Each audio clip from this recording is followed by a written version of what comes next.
Welcome to the Music is Medicine podcast. I'm Matt Creedon. A place where we explore music not simply as something we perform, but as something that can teach us, heal us, and bring us home to ourselves. Today's episode is about a confident little boy who stood in front of his class to perform and suddenly discovered that he could no longer control his hands. Nobody laughed, nobody seemed to notice anything unusual, but inside his body the experience was terrifying. What began as a simple moment of uncontrollable shaking gradually became a fear that followed him into adulthood. This is a story about performance anxiety, judgment, and the courage to stop fighting our own bodies. Most importantly, it is a story about forgiveness and learning that our trembling hands may not need to be conquered. They may simply need to feel safe.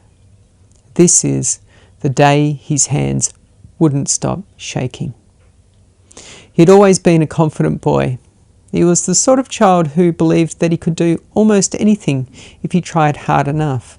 He spoke easily in front of the class, made friends quickly, and rarely worried about what other people thought of him.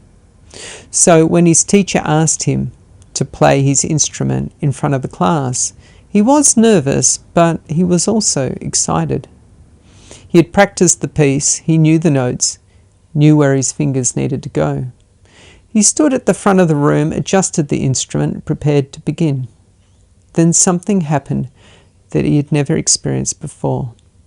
His hands began to shake. At first, he thought he could ignore it. He took a breath and tried to play the opening notes, but the shaking became stronger.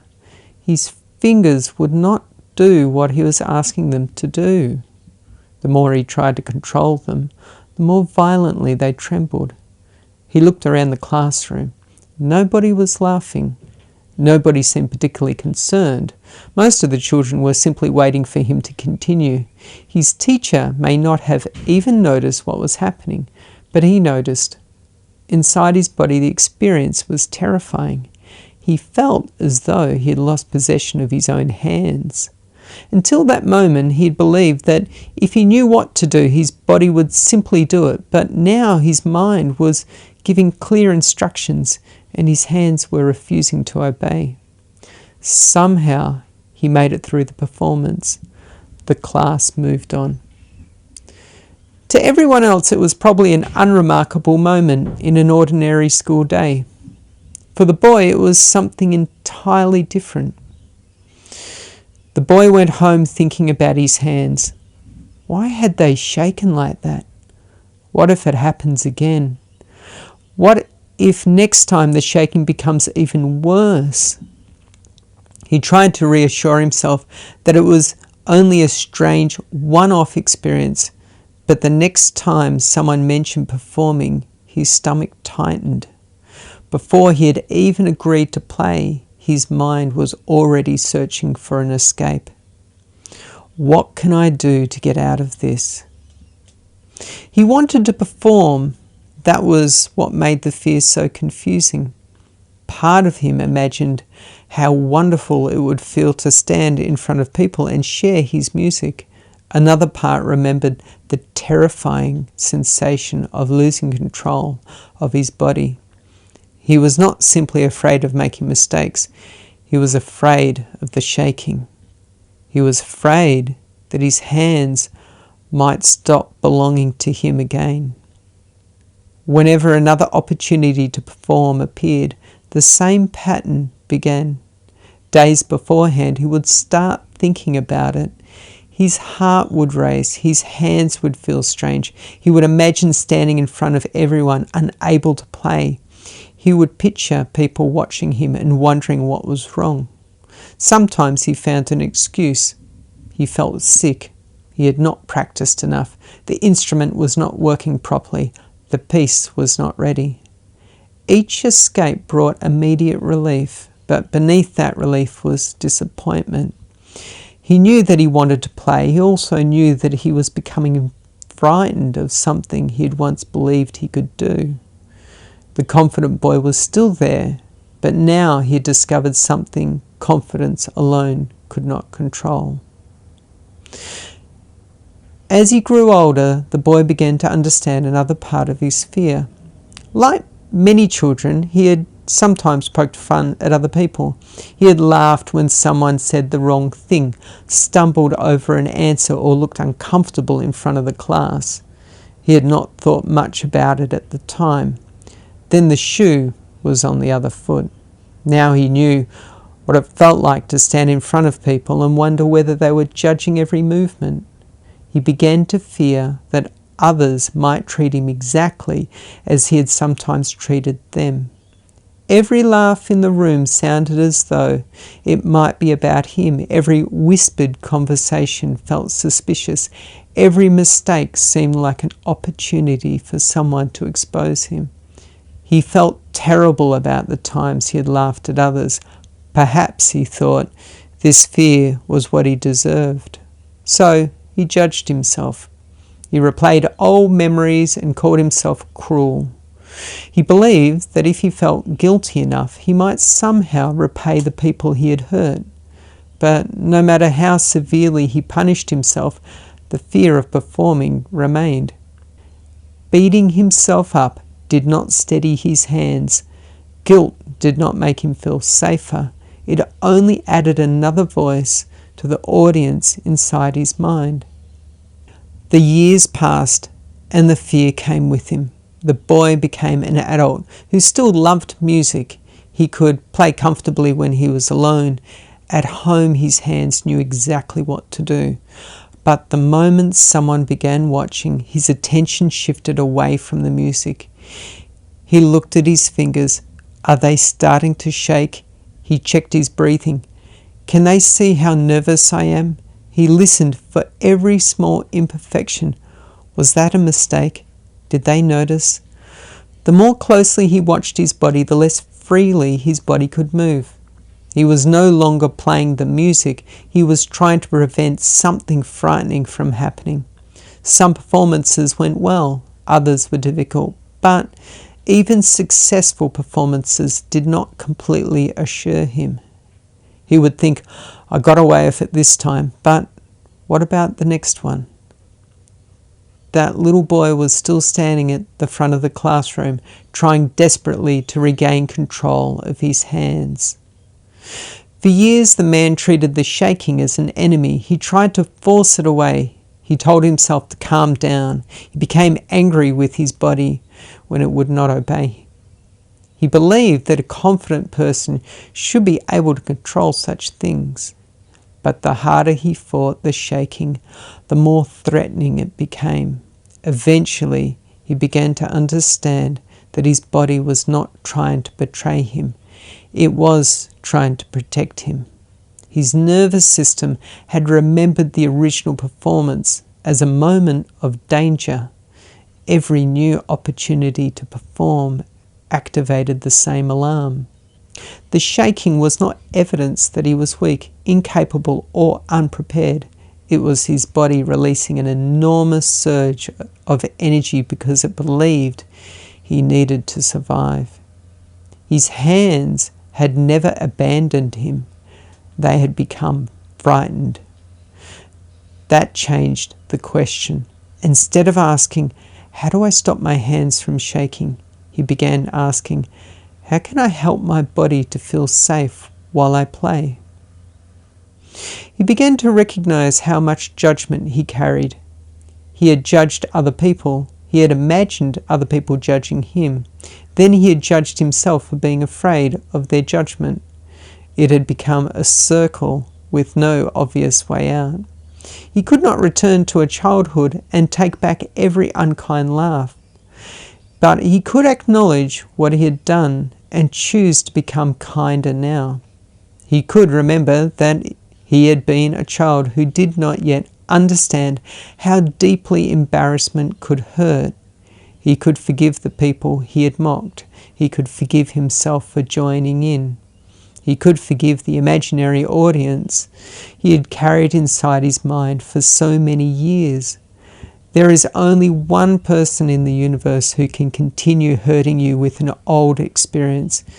Every child knows the answer. They may not always behave as though they remember it, but when pressed, They usually say, "Ah, yep, that would be me." This does not mean that other people cannot hurt us. Their actions can cause real pain. It means that long after the moment has passed, we can continue repeating it within ourselves.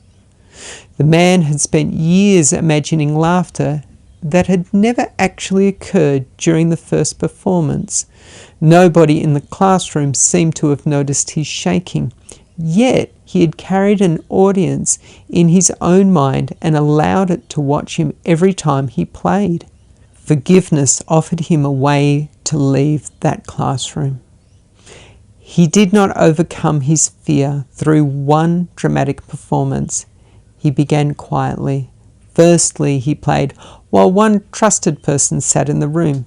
His hands shook a little. Instead of fighting them, he placed his feet firmly on the floor and took 3 slow breaths. He softened his shoulders. He loosened his grip. Then he reminded himself, "My body is allowed to feel nervous. I do not have to make the feeling disappear before I begin." He played a few notes.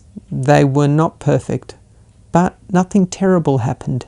Later, he recorded himself playing, then he shared the recording with someone he trusted. Eventually, he played for 2 people, then a small group. Sometimes his hands still shook, but he stopped treating the shaking as a catastrophe. When it happened, he slowed down. He breathed. He felt the ground beneath his feet. He listened to the sound instead of watching his fingers. Most importantly, he continued playing. Each time he remained with the music, his body learned something new. We can be nervous and still be safe. Our hands can shake and still make music. We do not have to escape.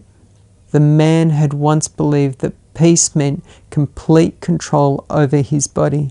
Now he understood that peace was something gentler. Peace was allowing his hands to shake without hating them.